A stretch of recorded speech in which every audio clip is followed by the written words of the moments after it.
What's going on? What's going on? Happy New Year. If you're watching me live, Happy New Year. Um, yeah, 2021 is here. But let's get to evergreen stuff. We're going to talk today. We're going to continue our series as the second part, 55th episode of From Data to Deals. Nonetheless, the second part of the second part of this series on Digital Empire Guide. So today we're diving straight into chapter one. Okay, so the last session, if you want to go watch episode 54 from Data to Deals, we talked about introductory chapter and stuff like that. But before I continue, let me make sure that audio is good. The second. All right, audio is good. So just wanted to make sure the audio is good. All right, so let's dive in straight to business. We don't have time to waste. I have quite a bit of things to cover. So today, again, we're diving straight into Digital Empire Guide. So if you follow me, follow my story, you know my background. Hopefully by now you know my background. My background is absolutely in real estate. I started flipping houses back in 2005. I went full time as an entrepreneur in 2006, and I have never worked a day in my life since then. So my last job was basically a retirement from FedEx. At that time, I had worked for 7 years with FedEx. So I started working at FedEx when I was 19 years old, all the way till when I was 26. So just when I was about to turn 26, and I was about to turn 27 when I decided to tender my resignation letter. It was the first time ever in my life that I tendered a resignation letter, and it's been the last time, right? Oh, and it's all because of the skill sets that we're talking about that you're about to learn. It's all because of digital marketing. Okay, so but you will hear me a lot talk from a perspective of real estate investing, real estate wholesaling, especially. Also from a digital marketing, network marketing, internet marketing standpoint, and but it's or personal brand, right? But the truth of the matter is that this is applicable in any business. Okay, digital marketing is applicable in any business. So so that's why I've decided that I wanted to take it on and share everything I know about this business from a high level standpoint, not low level. So I will teach you everything you need to know about technical stuff and stuff like that. But honestly, those things actually change, they evolve with time. So it's not exactly beneficial to lead with that. You need to understand fundamentals of digital marketing in order to learn how to apply it to your particular business. And if you're in real estate wholesaling and you feel like, oh, this is digital marketing, I don't need to learn, you're kidding yourself. Okay, I guarantee you. I mean, you could hear it everywhere. You could see the government agencies, the lawmakers are basically coming down on conventional real estate wholesaling as you knew it, as we've all always known it. You know why? Because of the internet. More people are learning about real estate wholesaling. And what that means that there's also more bad people that are getting into the game and they're bastardizing it. And you and I have to pivot, okay? You and I that we want to do things the right way, we have to adjust and we have to adapt to the new systems. So anything with low barrier of entry, things like driving for dollars, things like pick up the call and just start calling a piece of data, those things you're going to see that they work less and less and less. You know why? And the barrier is automatically going up higher and higher because there's more people doing it. It's just a numbers game, right? So because of that, there's if you decide today that digital marketing is something I need to learn, period, even if that means I want to apply it to generating leads of motivated sellers online, is the same skill set, right? If you decide that today with regards to whatever business you're in, that listen, my what do you call it? My audience, they're hanging out online on social media platforms. They are right now searching on Google and other search engines on solving their problems. Why wouldn't I want to be present there? That's a question you want to ask the mirror. Why would I Why would I not want to learn the skill set, right?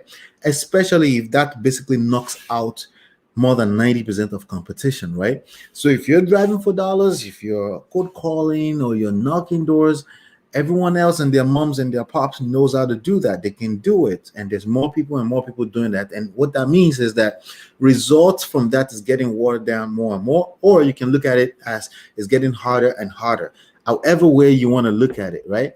But what I found that's more consistent over this period of time that I've been in business now since 2005 is the route I've decided to go, which is leverage. It's not really about digital marketing, it's about leverage. It's about doing more with less resources. That's what it's about for me. And that direction has been what has paid me the most. Okay. There are two skill sets that I've really paid me the most. Okay. One of them is using my words, using written words to command business, right? That's called copywriting. But the second one, frankly, to be honest with you, is just generic understanding how digital marketing works. And when I say digital marketing, it's not stagnant. We can't say, hey, it's changed. It only changes if I get locked in on Facebook and I teach you how Facebook works and not teach you the fundamentals. And that's what this is about. If you understand these fundamentals, then you can basically transfer this knowledge to any other place and start using it. All right. So basically, chapter one is about understanding metrics in digital marketing. What do I mean by metrics? Okay. Now, what are digital metrics? All right. Digital metrics are basically a way for you to measure success and progress. Okay. So, it's very easy to argue that success means different things for different people, right? Obviously, in different businesses. So, in real estate wholesaling, success to you is you close a deal. I would argue that success is when you learn how to generate leads and build a leads pipeline, not deals.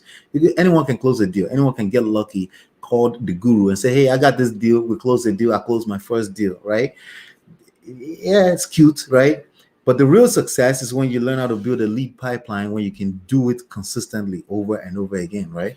It's the same thing if you are in a space of personal brand where you're selling self-development. It's the same thing if you're in a space of SaaS, software as a service, where you're selling a piece of software, but you also understand how that works and where your ideal clients, where are they hanging out online, right?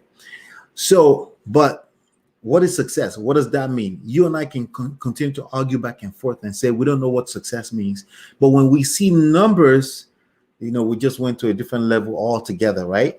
And that's what we mean by metrics. Okay. So it's a way, when we say digital marketing metrics or metrics, period, it's a way to measure progress, more importantly, progress and success. Okay. So that you and I don't have to go back and forth and say, oh, yeah, but leads don't mean nothing. Well, it does mean a lot, because if you learn how to generate leads, right, you can do it over and over again and make as much mistakes as you want to. You still make money. Okay, you can make money without doing deals when you learn how to generate leads, and if you learn how to close deals, you still can't make money if you don't know how to how to generate leads. Does that make sense?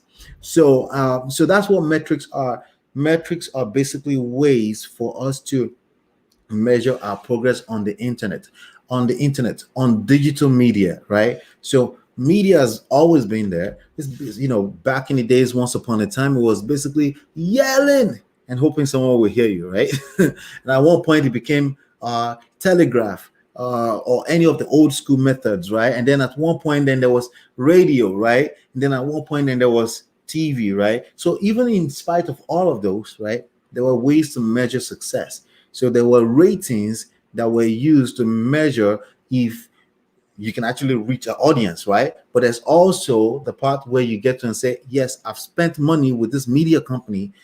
How do I measure my success as an advertiser, right? And not just a consumer of the content in the media, right? So in digital media, it's similar, right? You have to measure, obviously, audience, but you also have to measure revenue, right? So with that being said, that inside of all the metrics in social, in not just social media but digital media, period, right? there are a lot of different metrics that we can start talking about. And I don't want to take you or drag you through that. You need to understand the fundamentals. Like I said, there's a reach. Reach means how much people are you touching, okay? How many people can actually hear you, right? How many people are under the control or the influence, more importantly, influence of your voice, right? That's one side of it. The other side of it is that, okay, we got to sustain this. We have to be able to afford to keep doing this. So revenue has to be generated at some point. So there's reach and then there's revenue. And there's also a few things in between, right? And there's and we call them, depending on what part of the business you're measuring, right? There's something we call the key performance indicator. So with digital marketing, what are the key performance indicator that you should pay attention to from a standpoint of an advertiser, okay, the marketer, okay? So we already talked about reach, right?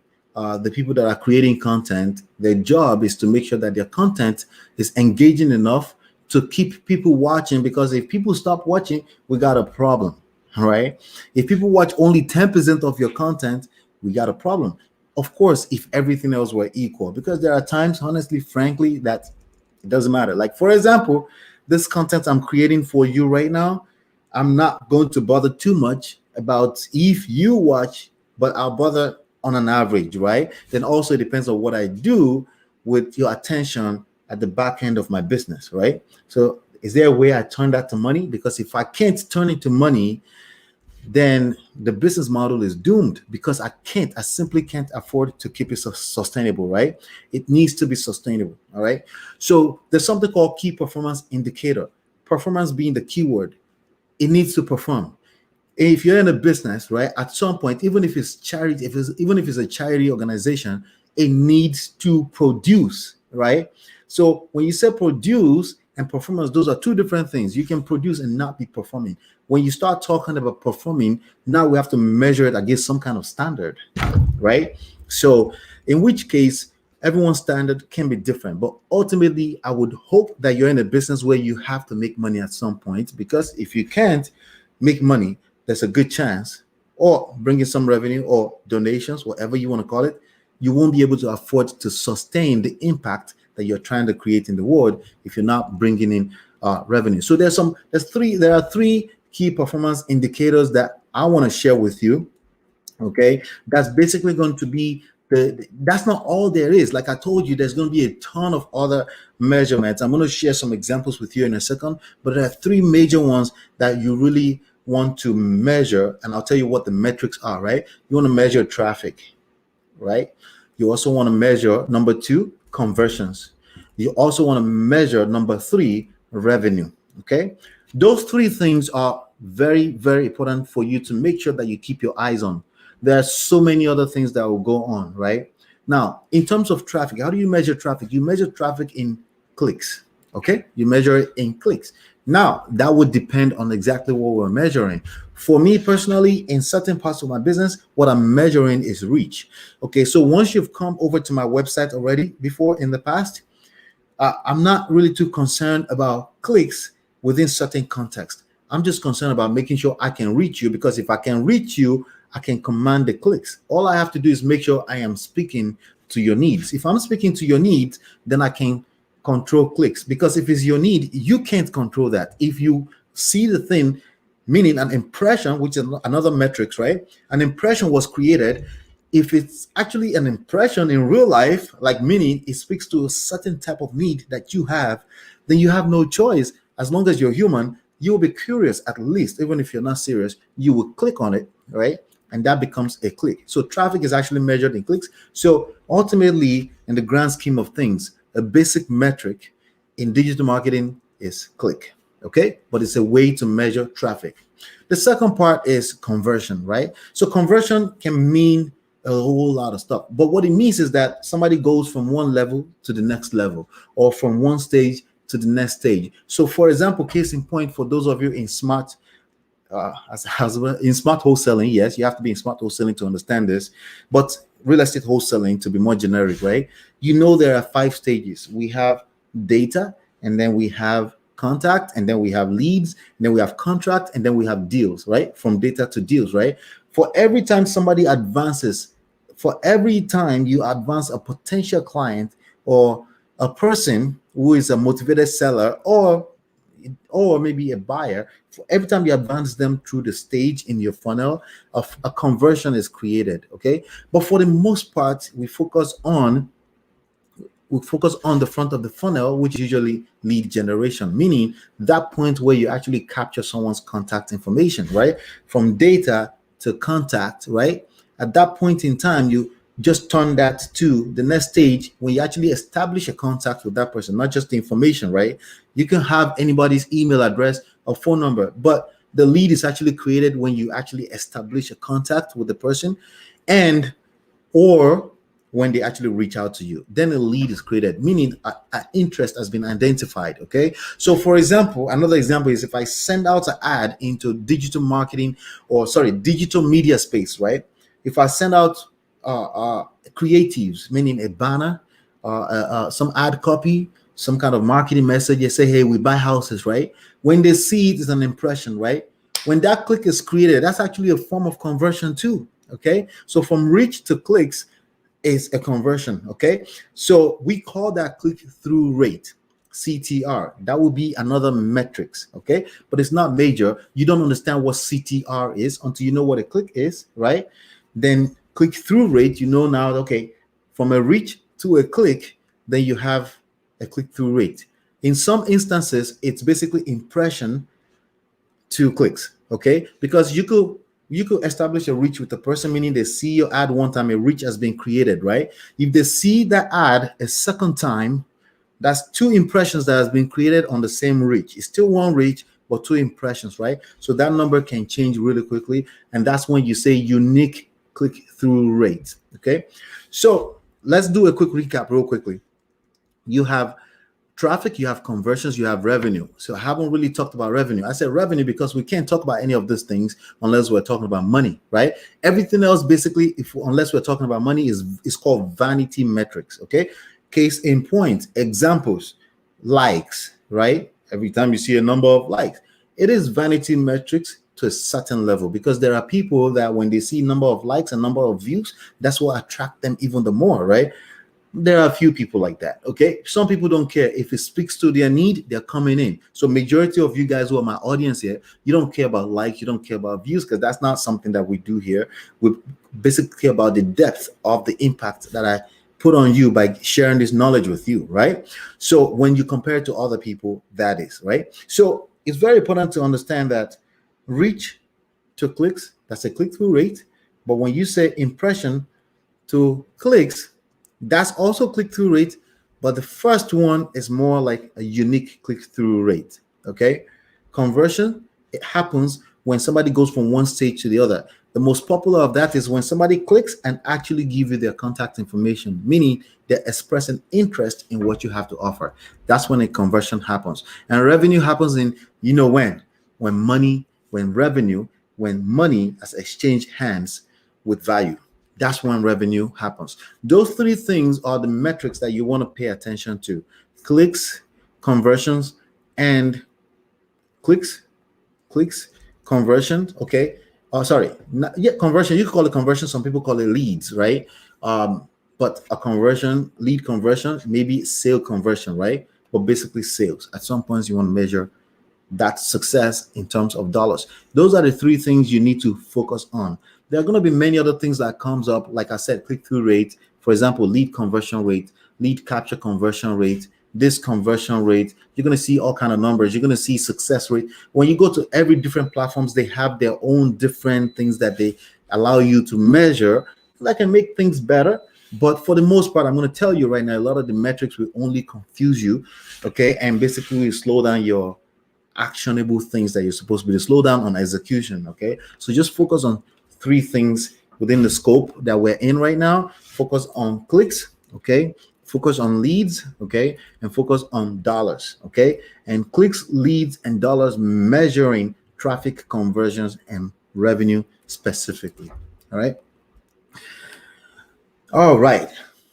What is a good ROI for digital marketing? What is a good return on investment for digital marketing? the honest truth is that it depends on what business. There's so many signals that comes into a particular business. Okay, so ROI, some people will say 30% is good enough for me. Well, is it? Maybe not. Okay, it depends on how much goes into the business. The problem with ROI for the most part is people are measuring that in terms of money only, right? But money is only one signal that you can send or invest into a particular situation. And sometimes you're investing sweat, sometimes you're investing tears, right? Sometimes you're investing manual labor, sometimes you're investing people, right? You're investing in people to invest people, right?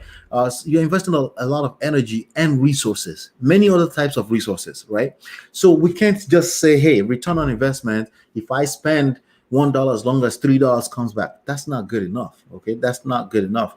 Where you want to start really looking at things is 5x. Okay, 5x, and it's better if it's 10x. Okay, every time you spend $1, and by the way, all of that is possible in digital media. Why? Because it takes less resources. Just learn the skill set and start applying it in your business. You're reaching millions upon millions of people at the fingertip. Okay, and so the return on investment is a lot more heavier, but that also depends on what is the customer value of your funnel, of the funnel that you're offering, of the funnel with the product that you're offering, right? What is the average customer value? What is the lifetime customer value? That also depends. So if you're selling stuff for $2, $3, and that's about it, and every time you set up an ad, you're spending $2 per click. If 100 people click on your ad before one buys, you just spent $200 and you just made $2. That's not a viable business. You can't afford to run that business. Okay, it's not about you being nice. That's not what I'm saying. You can't afford to run the business, and it's only going to shut down. And the longer you wait till you see that, the harder it's going to be. So ideally, a good ROI for digital marketing, because some sweat and tears will go into it. Some resources will be invested. You have to invest in some tools, right? You have to invest in your skill set. It's going to take time to really capture some things. That's why you want to go through this training 10 to 15 times, because every time you do that, you capture another new piece of knowledge, right? So a good ROI is 10x, okay? A fair ROI is 6, okay? That means every time you spend $1, you make 6.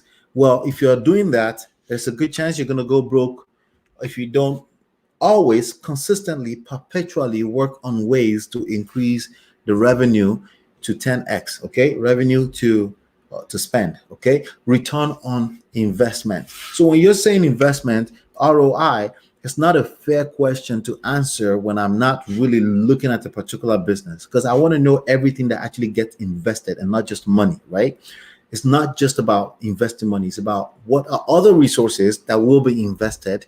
And then once we take proper accounting of that, and then we're able to authentically, in a real way, go and say, okay, how much revenue should we expect to generate here? So your ad spend is completely different from the salary that you will pay people that are actually working on these ads, right? People that are making sure that there's fresh ads out there that are actually performing, that your ads are not getting ad fatigue, meaning the frequency that people are seeing them is actually killing the performance of the ads.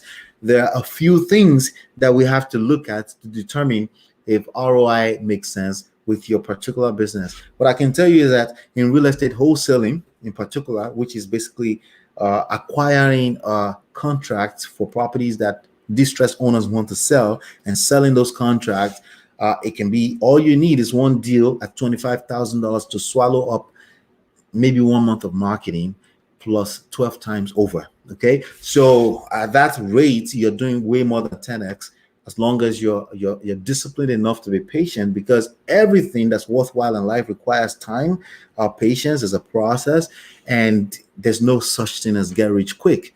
It's just that you never see majority of what those resources are. So in that same space, in that same token, right, if we're talking about ROI for digital marketing, we have to make sure that we're accounting for every type of investment that goes into that before we can accurately come up with a number.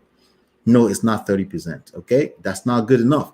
it needs to be somewhere between 6x and 10x. Every time you spend $1, $6 comes in or $10 comes in. All right. But that's not going to happen between today and tomorrow. That usually happens with respect to time. Time is a function of that. Okay. So when I say time, does it have to be 1 year? No, it doesn't have to be. It could be 1 month, it could be 3 months. Okay. My ideal is that if you're going to invest time into learning any kind of skill set, make sure you're at least investing 90 days minimum, right? You know why?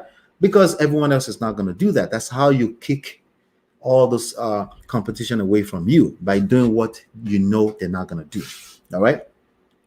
So now let's go to the next subtopic here. Let's talk about digital marketing measurement tools. So we've talked about metrics. We've talked about clicks, leads, and dollars, right? We talked about using those metrics to measure traffic, conversion, and revenue, right? Because we need money in order to be able to afford to keep impacting the world in a positive manner, right? But what are the tools that are available to measure these things? The first thing I want to tell you with regards to that is that the number one tool you're going to need is already present on the advertising platform that you choose to advertise on. If we're talking about the majors, examples like Facebook and Instagram, which is one platform at press time. And also we have Google Ads, right? All the measurement tools you need is right there on that platform, okay? Honestly, everything you need to measure your success and measure is in there, right? So Google Ads, Facebook and Instagram ads, which is on Facebook advertising platform. The same thing with Pinterest. The same thing with Bing or Yahoo. These platforms give you a place where you can see clicks, right? You can see conversions, but it's in the setup, okay? But they're gonna give you like a piece of code, right? It's called a pixel. Some people call it different things. Some people call it tags. Like on Google, they would call it tags, like Google tags, right? It's a piece of code that you want to give over to the person who is in charge of developing your website, and they place it on your website. And every time a traffic comes from any one of those platforms, it's basically measured. Google. So that pixel is like a little image that the eyes can see, or some kind of conversion script code will send message back to any one of those platforms that you choose to say, hey, a conversion just happened, and they will record that number. Okay. So now, should you trust those platforms with your numbers? Should you trust that they're actually going to give you accurate numbers? Well, here's the thing. They have a lot to lose. Okay. And that's the only option you have, is to trust. And again, if you do this long enough, after a while, you will see if there's any discrepancy. And by the way, you can trust that if there's any discrepancy, they have millions upon millions of people that are users, but also advertisers that will call them out, and they have way too much to lose if they get caught in such act. So that's something I wouldn't worry about. So that's basically something we call native tracking tools or measurement tools.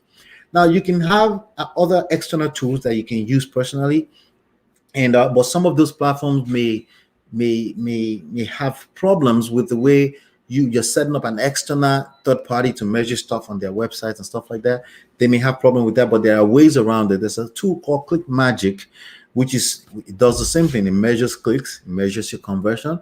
ClickMagick, I think less than $30 a month. They give you like a little code, a script code that will be placed on your website that will measure all of those things as well. So ClickMagick is a good one, but also another good one is you can find ClickMagick at myempirepro.com/ClickMagick.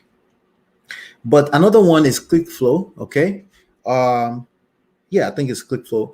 ClickFlow is a tool like many other tools. There are many ClickFlows out there.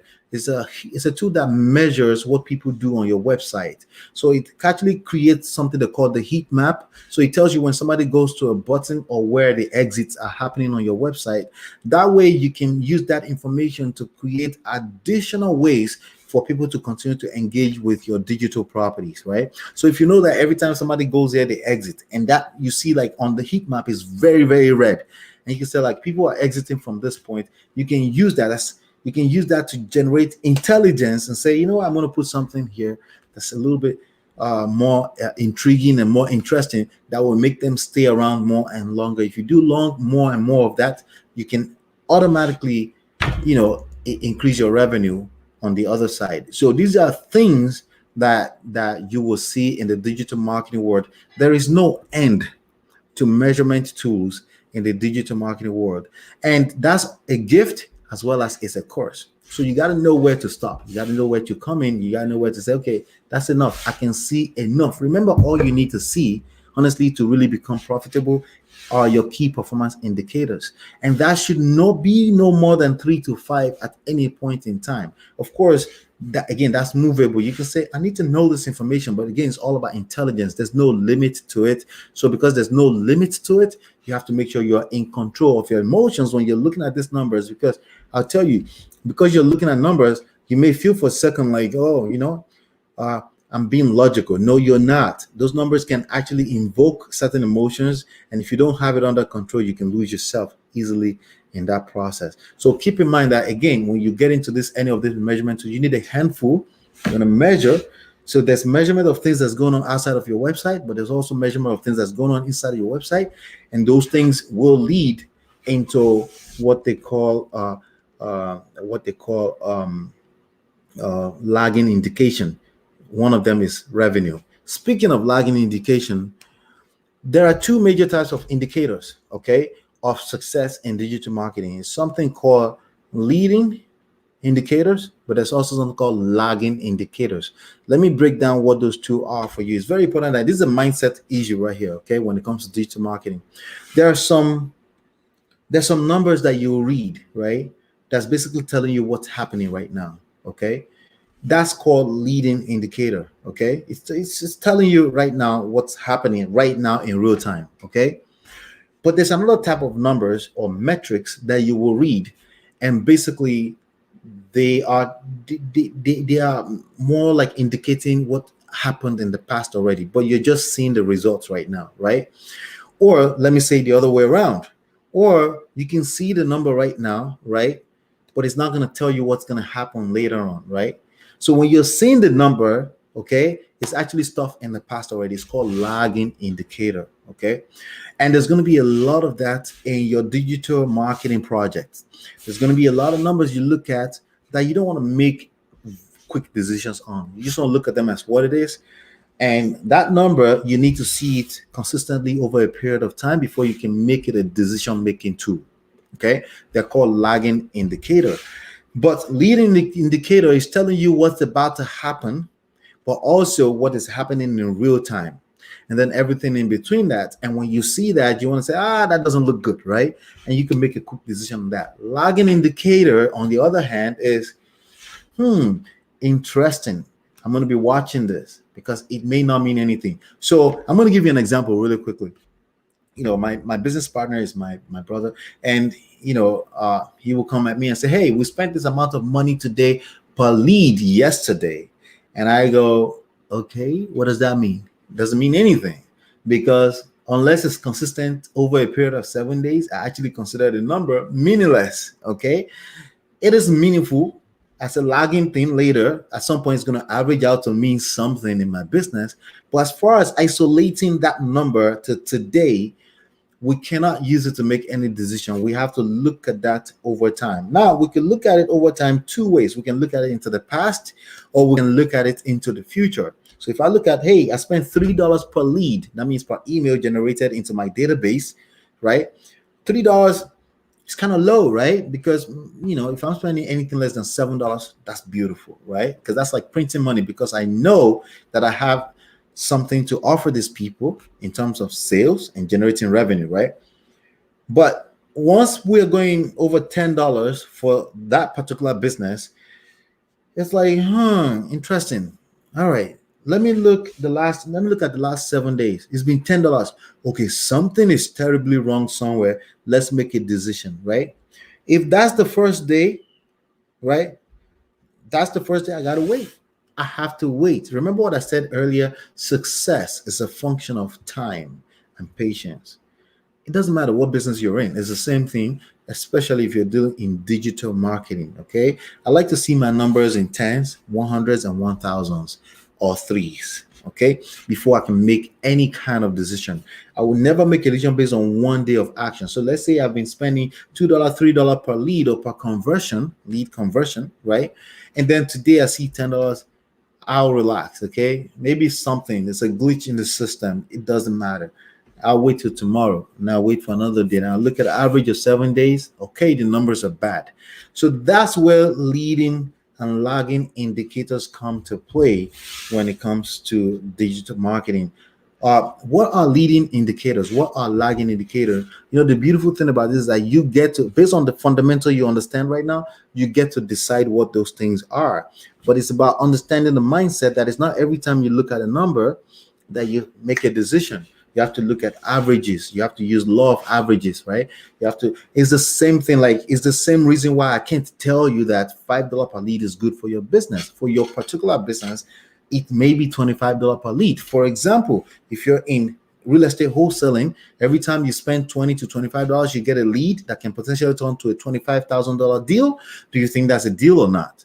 That's a good deal, right? So in that business, $20 per lead is reasonable, right? In certain other type of business, $500 per lead is all that matters, because every time they get one new customer, basically they just made $50,000. So it really, really depends. You can't just look at one thing and just say, hey, this is the end all be all. That's basically a sign. When you talk like that and I hear you talk like that, I can tell that you don't have any experience in life, and especially business. And that's why you're thinking this one case scenario is going to make up everything. There is no such thing. So in digital marketing, you're going to have leading indicators and you're going to have lagging indicators, and you get to decide what those things are because you understand your business better. But of course, if you need help identify what that is, you know what to do. Now, in chapter 2, we're going to be talking about attraction marketing. We've talked about metrics. You understand now that we have to measure success, because this is about setting smart goals, achieving smart goals, right? It means specific, measurable, achievable, or attainable. Start changing a little bit, right? And then you have, I think, reachable. I'm not sure. But smart goals, okay, trackable, right, on the T, right? Smart goals, about setting smart goals, and then that means you have to be able to measure what you're doing. That means you, yes, acknowledge that sometimes you get lucky in life. Yes, this is life. Sometimes you get lucky, but that's probably only 1% of the time. People that are successful work their butt off, especially initially, and then because that's their life, it looks on the outside like they're having a good time. They're probably having a very, very good time, because again, it becomes normalized, it becomes second nature, and because they've been doing it for so long, it comes off a little easy, right? But you will work your butt off, and you will have to pay your dues in that same token. So attraction marketing is one of those things that you apply to all of this to make it easier over time. You don't want to be selling to people that are not interested in what you have to offer. And that's what we're going to be talking about heavily when it comes to attraction marketing, and applying attraction, the law of attractions, to business, so that you can save money, okay, save resources. Don't waste your resources on people that are most likely not going to do business with you. I tell wholesalers all the time, they come at me with oh yeah, is there something I can say? Like, no, you can't say the wrong thing to the right person, and you can't say the right thing to the wrong person. It just has to be right all along, and the right timing. But the guarantee I can give you with what you're learning here is that your timing for your business is always going to be right. You can't guarantee that your customer or your client timing is always going to be right, but at least your business is ready when 100 people on a daily basis are ready for you, and then you can bring in new traffic, new leads, okay, and then you can do business from time to time, because you understand the fundamentals of digital marketing. It's about your timing being right and other people allowing them to do what they do, because you have billions of them on the internet that you can attract at any point in time. So in order to make that more of a thing, so you can spend your resources on people that are actually more likely to be interested in what you have to offer, we have to touch attraction marketing, and we have to really discuss that. And that's what we're going to discuss on the next on chapter 2. All right, so that's what I have for you today. Hopefully be enlightened, educated. Give this a thumbs up, okay? Give this a thumbs up if you're really enjoying it.